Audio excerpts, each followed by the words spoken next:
Hey guys, I wanted to make a couple videos for you guys. I know I'm losing my voice. I like making a couple videos a week, so I'll talk about, stuff from active addiction, when I got clean, jail.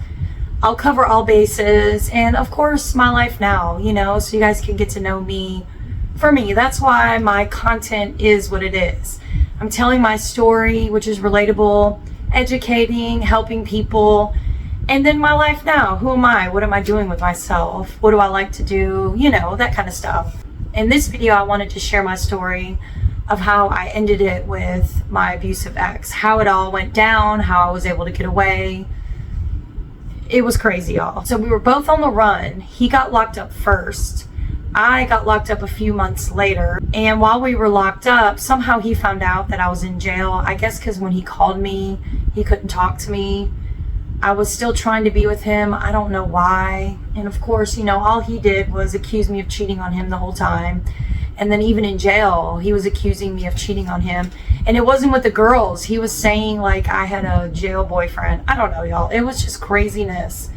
He would go from that kind of letter to, I love you, I want to be with you, I'm going to change, all this stuff. It was just, he was everywhere. And I didn't know what to think while I was in there. I was trying to stay focused on me and focused on my plan, which was to get help and stay clean. I knew I couldn't be with him when I got out. I was so scared that if I tried to leave him, he would find me. When I was in jail, I had wrote him a letter, told him I was getting into sober living, and I didn't know what was going to happen with my life. I just knew I wanted to stay clean, and I'm going to do whatever it takes to stay clean. I told him that, and he's like, okay, I'm proud of you, blah, blah, blah.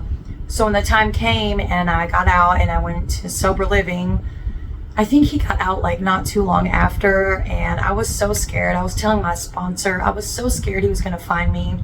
He was one of those guys that was like, if you ever leave me, I'll find you, I'll unalive you, all that stuff. He was very abusive, like I've said a million times. So I was scared for my life.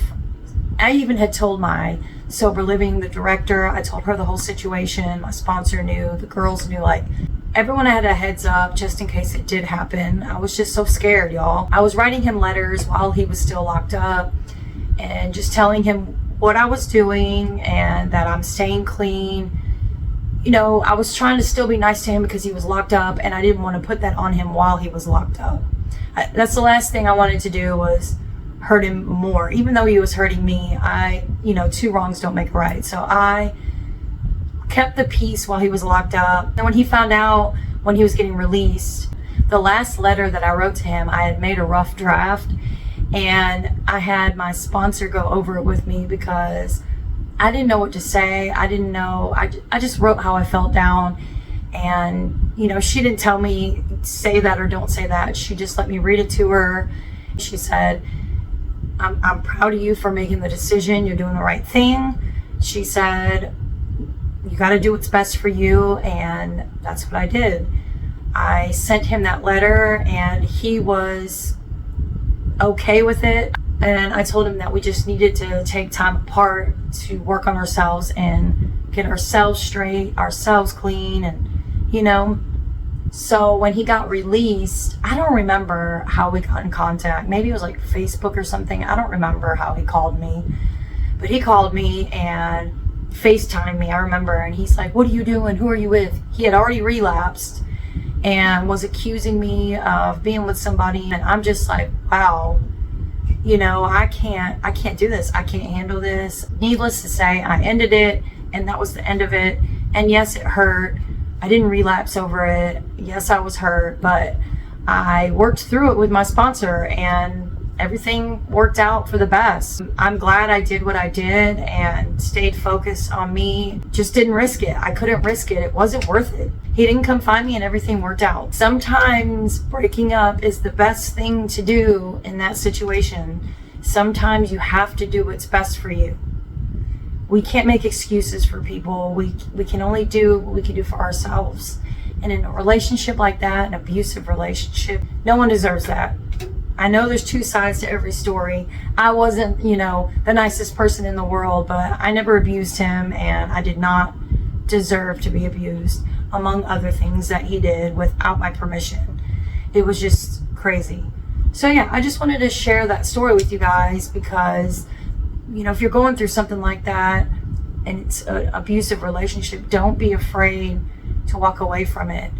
Don't be afraid to reach out to someone and talk to someone and ask for help, even with that, because sometimes it's all you need is a shoulder to lean on, you know, just somebody to lean on to help guide you through it, walk you through it, or just sit beside you while you talk about it. Nobody deserves, no matter which end it is, nobody deserves, guy, girl, nobody deserves to be treated like that. If your relationship has come to that, no matter what, you need to split up. You need to work on yourselves. I know some people use together, get clean together, but if it's an abusive relationship, it's hard to come back from that. I know everybody's story is different, but for me, for myself, I couldn't do that. I was scared for my life, and that is not the kind of relationship I wanted to have. And if I wouldn't have let that go, I wouldn't be where I'm at right now, you know?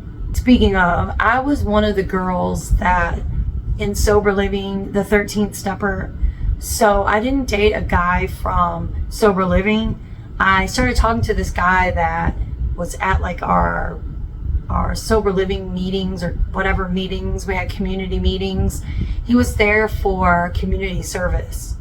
I should have known, you know, when you first get clean, you still have like your beer goggles on is what I call them. And I was still like attracted to these guys that were no good for me. I started talking to him, and we had one time, and I ended up getting pregnant. It's a long story. It happened so fast. I didn't even know it happened, if you know what I mean. I was like, what? Did you what? I was embarrassed for him, and at first I didn't believe it. And of course he lied about it and said, oh, it's just you.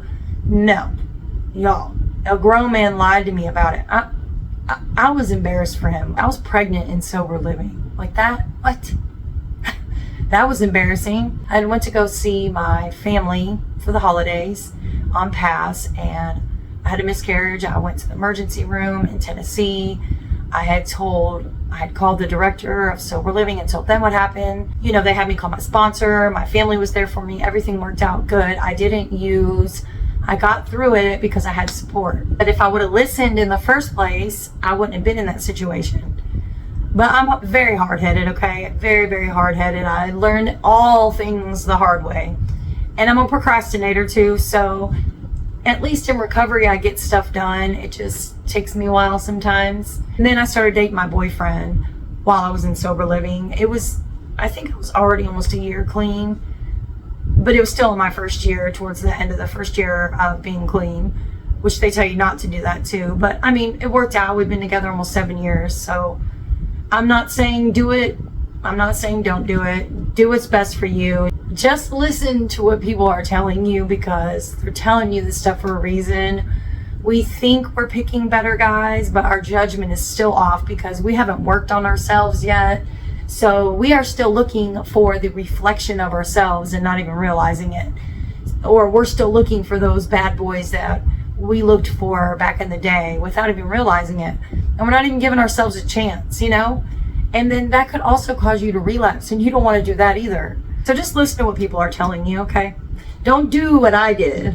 Just listen to what people are telling you, and things will work out for you. The takeaway from this video, always reach out for help. I say it all the time. And don't be afraid to talk about stuff.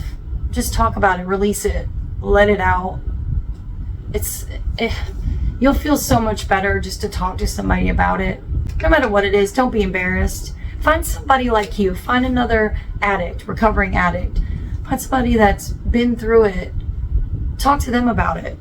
No judgment. None of us would judge you. My old pastor told me this a long time ago. He said, if there's something that you want, that you see someone else has, whether it's a relationship, family, a job, a house, a car, whatever it is, there's something that someone has that you want or have always wanted, a successful person, whatever it is, talk to that person and ask them how they did it. How did you get these things, or how did you do it? That's one way you can learn how to better yourself, better your life. Instead of being jealous or envy of somebody, you know, appreciate it and ask them how they did it. And maybe you might learn something. I just wanted to share a little bit more of that story with you guys. Let me know what you guys want me to talk about next. Anything, any questions, leave me a comment, let me know, and you know I got you guys. See ya.